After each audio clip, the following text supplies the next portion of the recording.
Hi viewers, welcome to our channel. Jani master హత్యాచార కేసులో వాళ్ళ వైఫ్ వ్యవహారం కూడా తెరపైకి వచ్చింది. సో వాళ్ళ వైఫ్ కూడా తను కొట్టినట్టుగా బాధితురాలు పోలీస్కి ఇచ్చిన స్టేట్మెంట్లో చెప్పిందని అంటున్నారు. మరి అసలు వాళ్ళ వైఫ్ హస్తం ఈ కేసులో ఎంతవరకు ఉంది? ఇప్పుడు ఇదే అంశం మేము డిస్కస్ చేయడానికి ప్రజెంట్ మనతో పాటు జర్నలిస్ట్ చరణ్ పర్మి గారు ఉన్నారు. వారితో మాట్లాడదాం. అన్న హాయ్ అన్న. హాయ్ అన్న, ఆల్రెడీ జానీ మాస్టర్ పైన హత్యాచార కేసు నమోదు అవ్వడం ఇదంతా కూడా రచ్చ అయింది కదా. ఇప్పుడు ఈ వ్యవహారంలో వాళ్ళ వైఫ్ హస్తం కూడా ఉంది.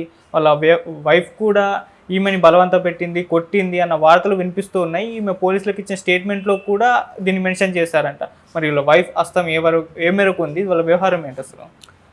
యాక్చువల్గా ఈ కేసులో చూస్తే జానీ మాస్టర్ గారితో పాటు ఆయన వైఫ్ పాత్ర కూడా ఉన్నట్టుగా ఆవిడ కంప్లైంట్లో కూడా మెన్షన్ చేశారు. అయితే ఆ మెన్షన్ చేసిన యాంగిల్ ఒకటి ఉంది, ఇప్పుడు వైరల్ అవుతున్న యాంగిల్ మరొకటి ఉంది. సో రెండింటి మధ్య కొద్దిగా తేడా ఉంది. నిజానికి జానీ మాస్టర్ గారు తన మీద లైంగిక ఆరోపణలు, ఇట్లా లైంగికంగా వేధించాడని ఆరోపణ చేసి ఆవిడ కేసు పెట్టడం జరిగింది. ఇందులో వైఫ్ పాత్ర ఏముంటుంది అని గమనించి చూసినప్పుడు నిన్న కేసు పెట్టినప్పుడు వచ్చిన వాదన ఏంటంటే, జానీ మాస్టర్ గారి వైఫ్ ఈ విషయం తెలిసి, అంటే ఆవిడతోటి ఉన్న రిలేషన్ ఇవన్నీ తెలిసి, సో ఆవిడ రూమ్కి వెళ్ళి, అంటే ఆవిడ ఎక్కడైతే నివసిస్తుందో మణికొండలో అప్పుడు నివసించేది, సో అక్కడికి వెళ్ళి ఆవిడ్ని కొట్టినట్టుగా, ఆవిడ్ని దూషించి వచ్చినట్టుగా ఒక వార్త వైరల్ అయింది. అయితే ఈవిడ చెప్తున్న వెర్షన్ వచ్చేసి మరొకటి ఉంది. జానీ మాస్టర్ తనని కొట్టాడు, అలాగే ఆయన వైఫ్ కూడా కొట్టింది, మతం మార్చుకొని నన్ను పెళ్లి చేసుకోమని చెప్పేసి బలవంత పెట్టారు, కానీ నేను దానికి ఒప్పుకోలేదు అని చెప్పేసి ఈవిడ చెప్తుంది. సో ఈ రెండిట్లో తేడా ఉంది. ఒకటి ఆయన వదిలేయమని కొట్టిందా, రెండోది మతం మార్చుకొని పెళ్లి చేసుకోమని కొట్టారా, ఈ రెండు వాదనలు ఉన్నాయి. నిజానికి ఆవిడ ఫిలిం ఛాంబర్కి కూడా కంప్లైంట్ ఇచ్చారు. సో ఫిలిం ఛాంబర్కి కంప్లైంట్ ఇచ్చినప్పుడు ఏమైందంటే, అందులో మొదటగా ఆవిడ ఇచ్చిన కంప్లైంట్ వచ్చేసి, జానీ మాస్టర్ నాకు అవకాశాలు రాకుండా చేస్తున్నాడు అని చెప్పేసి కంప్లైంట్ ఇచ్చారు. అది 2 వారాలు నడిచింది వాళ్ళ దగ్గర డిస్కషన్ ఫిలిం ఛాంబర్లో. 2 వారాల తరువాత ఆవిడ పోలీస్ కేసు ఈ విధంగా లైంగిక ఆరోపణల కేసుగా పెట్టారు. సో ఆవిడ మొదటి ఇచ్చిన ఆరోపణ వేరు, తర్వాత పెట్టిన కేసు వేరు. ఈ రెండింటి మధ్య కూడా తేడా ఉంది. సో దీన్ని బట్టి గమనించి చూసినప్పుడు ఆవిడ మొదటగా వేరే ఆలోచనతో ముందుకు వచ్చారు, తర్వాత మళ్ళీ ఆలోచన మార్చుకున్నారు అనేది ఇక్కడ కనిపిస్తుంది.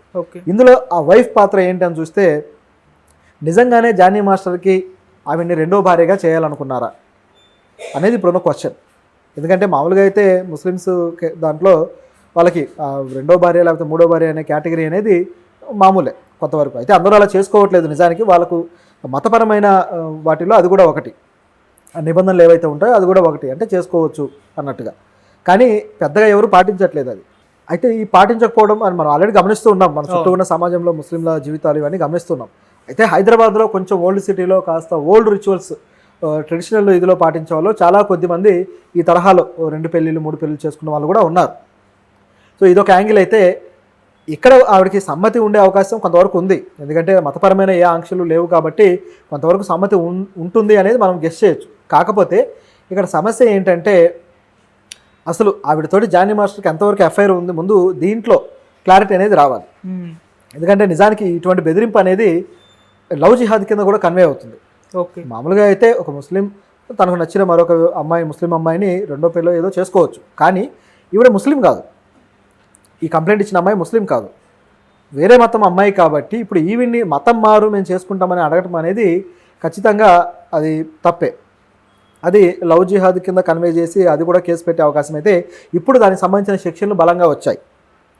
ఇప్పుడు భారతీయ న్యాయ సంహిత అని చెప్పేసి మనకు కొత్త చట్టాలు వచ్చాయి కదా, ఆ చట్టాల్లో ఇది చాలా బలమైన కేసు కాబట్టి ఇది ఖచ్చితంగా కన్సిడర్ చేయదగిన విషయం. అయితే ఇందులో జానీ మాస్టర్ గారి వైఫ్ చెబుతున్నది ఏంటంటే, నిజానికి ఆయన మీద కుట్ర జరిగింది, నిజానికి మేమేమీ ఆవిని ఇబ్బంది పెట్టలేదు, ఇక్కడ జరిగిన విషయం ఏంటంటే ఆ కార్మికుల కోసం ఆయన పోరాడుతూ ఉంటే దానికి సంబంధించి ఆయన ఎదుర్కోవడానికి ఈ రకమైన కేసు పెట్టడం జరిగింది అని చెప్పేసి ఆవిడ వెర్షన్ ఇస్తున్నారు. సో నా భర్త ఏ తప్పు చేయలేదు, ఆయనకి ఏ సంబంధము లేదు అని చెప్పేసి. సో ఇది ఇక్కడ ఒక మొదటి విషయం. రెండోది, జానీ మాస్టర్ గారు కూడా ఇదే విధంగా స్పందిస్తున్నారు. కాబట్టి దీంట్లో ఆవిడ పాత్ర ఏంటి అనేది ఇప్పటికీ క్లారిటీ లేదు. పైకి మాత్రం ఆవిడే ఎంకరేజ్ చేసింది, జానీ మాస్టర్ దగ్గరికి ఆవిడే ఎంకరేజ్ చేసి పంపించింది అన్నట్టుగా వార్తలు వచ్చాయి. నిజానికి ఇది గమనించి చూస్తే జానీ మాస్టర్ దగ్గరికి ఆవిడ పంపించాల్సిన అవసరం ఆవిడకి ఎందుకు ఉంది? ఒక భార్యగా ఆవిడకి ఎందుకు ఉంటుంది? ముందు ఈ ప్రశ్న వేయాలి కదా. అదే ఇండస్ట్రీలో కాస్టింగ్ కౌచ్ అనేది ఒకటి ఉంది, అది చాలా వరకు నడుస్తూ ఉంది, కొంతమంది మహిళలు అన్యాయం అయిపోతున్నారు అనేది ఒక యాంగిల్లో జరుగుతుంది, అది వాస్తవమే. కానీ అక్కడ కొంతమంది మహిళలు విల్లింగ్గా తమకు అవకాశం వస్తుందని తామే వెళ్ళడము, అదే ఎందుకంటే అది కూడా కాన్వర్ట్ కండిషనే. వాళ్ళు ఎవరు బలవంత పెట్టరు, నీకు అవకాశం అక్కర్లేదు అనుకుంటే వెళ్ళిపోవచ్చు. కానీ ఇక్కడ పరిస్థితి ఏంటంటే కొంతమంది విల్లింగ్గా వెళ్తూ ఉంటారు, వాళ్ళకి అవకాశం వస్తే వాళ్ళు ముందుకు వెళ్ళిపోతారు, అవకాశం రాకపోతే తిరిగి మళ్ళీ వాళ్ళ మీద యాక్షన్ తీసుకోవడం ఇలాంటివి కూడా జరుగుతూ ఉన్నాయి. ఈ తరహాలో శ్రీరెడ్డి గారి కేసు కూడా జరుగుతూ వచ్చింది, మనం ఇవన్నీ చూస్తూ ఉన్నాం. కాబట్టి ఇక్కడ బలవంతంగా మరో మహిళ ఈమెను పంపించాల్సిన అవసరం ఏంటనేది ఒక బిగ్ క్వశ్చన్. కాబట్టి దీన్ని పూర్తి స్థాయిలో మనం నమ్మలేం, కానీ ఇందులో ఉన్న చాలా ప్రశ్నలకు సమాధానాలు అయితే లేవు. సో ఇందులో ముఖ్యంగా చూడాల్సింది ఈ అమ్మాయి, యాక్చువల్గా ఈ అమ్మాయి తెలుగు అమ్మాయి కూడా కాదు, మధ్యప్రదేశ్కి సంబంధించిన అమ్మాయి. సో అక్కడ నుంచి ఇక్కడికి వచ్చింది కాబట్టి ఇక్కడ అవకాశాలు వెతుక్కుంటుంది కాబట్టి ఆ జానీ మాస్టర్ దగ్గర జాయిన్ అవ్వడము, తర్వాత అక్కడే మంచి పేరు తెచ్చుకోవడం ఇవన్నీ జరిగాయి. అయితే తాను ఒంటరిగా బయటికి వెళ్ళి కొరియోగ్రాఫర్గా ఎదగాలని ఆమె నిర్ణయించుకున్నప్పుడు దానికి జానీ మాస్టర్ గారు అడ్డుపడ్డారు అనేది ఇక్కడ ఇంటర్నల్గా ఉన్న విషయం. సో అడ్డుపడి ఆవిడ్ని సొంతంగా వెళ్ళి ఎదగనివ్వకుండా ఆపారు అనేది ఇండస్ట్రీ వర్గాల సమాచారం, అది కొంతవరకు వాస్తవమే. ఆ తర్వాత మళ్ళీ ఆవిడతోటి హీరోయిన్గా కూడా జానీ మాస్టర్ హీరోగా ఒక సినిమా మొదలైంది గతంలో, ఒక 2 years బ్యాక్ మొదలయ్యి ఆ సినిమా కొంత షూటింగ్ జరుగుతూ ఉండగానే ఆ సినిమా ఆగిపోయింది. ఎందుకు ఆగిపోయిందని పరిశీలించి చూసినప్పుడు ఆ సినిమా హీరోయిన్గా కూడా ఈవిడ్ని ప్రపోజ్ చేశారు, ఎవరైతే ఆ అమ్మాయి ఉందో ఆవిడ్ని. ఆ తర్వాత మళ్ళీ అదే జానీ మాస్టర్ ఆ అమ్మాయిని ఆ షూటింగ్ నుంచి తొలగించాడు, ఆ హీరోయిన్ పాత్ర నుంచి వద్దు అని చెప్పేసి. అంటే అక్కడ ఏంటంటే జానీ మాస్టర్ ఇమేజ్ మీద డబ్బులు పెట్టి ప్రొడ్యూసర్ సినిమా తీస్తున్నారు కాబట్టి మార్కెటింగ్ పర్సన్ ఫేస్ ఎవరిది అంటే జానీ మాస్టర్ది కాబట్టి ఆయన మాటకు వాల్యూ ఇస్తూ వాళ్ళు చెప్పినట్టు చేయాల్సిందే. అట్లా ఆమెను తొలగించడానికి ప్రయత్నించారు. సో అక్కడ నుంచి ఆ కాన్ఫ్లిక్ట్ అనేది కొంచెం కొంచెం పెరుగుతూ వచ్చింది. సో ఇక్కడ కూడా ఆయన వైఫ్ పాత్ర ఉండుండొచ్చు, ఎందుకంటే భర్త ఒకవైపు దారి తప్పుతూ ఉన్నప్పుడు కంట్రోల్ పెట్టుకోవడానికి భార్య ఏదో ఒక స్ట్రాటజీ ఫాలో అవ్వకుండా ఉండదు. కాబట్టి ఆ యాంగిల్లో మనం గెస్ చేయొచ్చు, కానీ తన భర్త దగ్గరికే ఆవిడ పంపించిందని లేకపోతే ఈ యాంగిల్లో గెస్ చేయడం అనేది కొద్దిగా అంత ఊహకందని విషయంలాగా ఉంది చెప్పాలంటే. అంటే తన అత్యాచారం చేసిన విషయం వాళ్ళ భార్యకు తెలుసు అని చెప్పేసి కూడా ఈ బాధితురాలు చెప్పడం చూస్తున్నాం. అయితే అత్యాచారం చేస్తున్నప్పుడు వాళ్ళ భార్యకు తెలిసినా కూడా ఆమె మౌనంగా ఉండడం, మద్దతు తెలపడం, దీన్ని ఏ విధంగా చూడొచ్చు అంటారు? అంటే ఆవిడ మౌనంగా ఉంది అన్నట్లుగా అయితే కనపడలేదు కదా. నిజానికి ఆ సంఘటనలు జరిగిన తర్వాత ఆవిడే ఆ అమ్మాయి దగ్గరికి వెళ్ళి ఆ అమ్మాయిని దండించడం ఇట్లాంటివన్నీ కూడా వార్తలు వచ్చాయి. సో దీన్ని బట్టి చూస్తే ఆవిడ రియాక్షన్ అయితే ఉంది ఇక్కడ.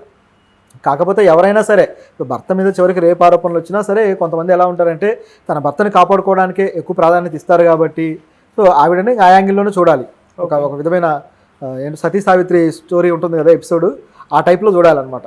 ఓకే, అది. సో ఇప్పుడు జానీ మాస్టర్ పైన కేసు నమోదైంది, రేపు మా అరెస్ట్ చేసి విచారించే అవకాశం అయితే కనిపిస్తుంది. మరి ఈ భాగంగానే వాళ్ళ వైఫ్ని కూడా అదుపులోకి తీసుకొని విచారించే అవకాశం ఏమైనా ఉందంటారన్న?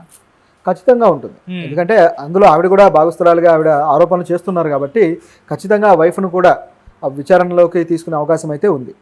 అయితే ప్రస్తుతానికైతే ఆ జానీ మాస్టర్ గారే పోలీసులకు ఇంకా అందుబాటులోకి రావట్లేదు అనేది ఇప్పుడున్న వార్త. సో పోలీసులు ఇంకా గాలిస్తూ ఉన్నారు. సో ఆయన వాళ్ళకైతే సమాచారం అయితే ఏ సమాచారం లేదు ప్రస్తుతానికి. మరి దొరికితే తప్ప ఆయన ఏం చెప్తాడు, ఇంకా ఏ వెర్షన్లు వస్తాయనే తెలియాలి. ఓకే, అంటే ఇన్ని ఆరోపణలు వస్తున్న వేళ విధంగా పరారులో ఉండడాన్ని ఇది నిజం, మిగతా వాళ్ళంతా కూడా నిజం ఇది, అందుకే ఈయన పరారులో ఉన్నాడేమో అన్న ఒక అనుమానం అయితే అందరిలో కూడా కలుగుతుంది. అంటే ఆరోపణలు వచ్చిన వెంటనే స్పందిస్తే ఏదో ఒకటి తను చెప్పుంటే మాత్రం ఒక భిన్నాభిప్రాయాలు వ్యక్తమయ్యి ఇప్పుడు వన్ సైడ్ అయిపోయింది కదా, మరి ఎందుకంటారు? దానికోసమే ఆయన వైఫ్ మాట్లాడుతూ ఉన్నారు నిజానికి చెప్పాలంటే. జానీ మాస్టర్ కాకుండా ఆయన వైఫ్ మాట్లాడడానికి కారణం ఇదే. రెండోదంటే ఇటువంటి సంఘటన ఏదైనా వచ్చినప్పుడు ఒక వ్యక్తి మీద ఇలాంటి ఆరోపణలు ముందు షాక్ అవుతారు. సో ఆయన నిజానికి ఆ షాక్లో ఉన్నాడేమో అనిపిస్తుంది. ఓకే, సో ఆ షాక్ నుంచి తేరుకుంటే తప్ప బయటికి రాడేమో అని అనిపిస్తుంది. దాంతోపాటు లీగల్గా దీంట్లో ఎన్ని రకాల సమస్యలు ఉన్నాయి, లీగల్గా మనం ఎలా వెళ్ళాలి అనే స్ట్రాటజీ కూడా ఆయనకు నడుస్తూ ఉండుండొచ్చు. కాబట్టి ఆ గ్యాప్ ఏమైనా తీసుకున్నారేమో. సో ఆయన తిరిగి మరి వచ్చి రివర్స్ కేసు ఏమైనా పెడతారా అని ఏమంటున్నారంటే, నా తప్పు ఏదైనా ఉంటే ఆధారాలు చూపించి నన్ను శిక్షించవచ్చు అని కూడా చెప్పేసి గతంలో ఒక కేసు విషయంలో మాట్లాడారు. కాబట్టి ఇటువంటి స్ట్రాటజీ ఆయనకు ఉంది కాబట్టి తిరిగి తన తప్పు లేదు అని నిరూపించుకోవడానికి ఆయన ఏదైనా పద్ధతి పాటిస్తూ ముందుకు వస్తాడా అనేది మనం చూడాల్సి ఉంది. ప్రస్తుతానికైతే ఆయన అబ్స్కాండ్ అవ్వడం అనేది